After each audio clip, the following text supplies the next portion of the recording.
But more often than not, if we read the Gospels, we see that Jesus didn't spend a lot of his time in the synagogues.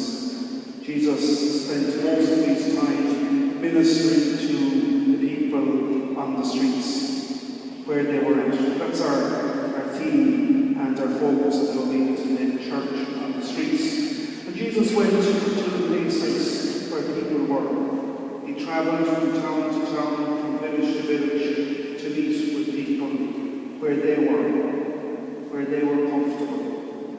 And I think that phrase of the church on the streets is a phrase that for us, the church here in Ireland today, is probably unfamiliar. And it might even be an uncomfortable phrase for us to hear. We in Ireland have been more accustomed to what we might call the church of the pew rather than the church on the streets. We come to church rather than the church going out to meet us where we are. And I suspect for many of us, that's what we're comfortable with. We're comfortable coming to the church, praying for our needs, praying for the needs of others, giving thanks for whatever is good in our lives. And we don't feel the need for the church to come to us where we are at. That's how things have been in the church in Ireland, and to some extent that's how things have always been in the church in Ireland. The church, the building, was the focus in the parish, and people came to and still come to the church.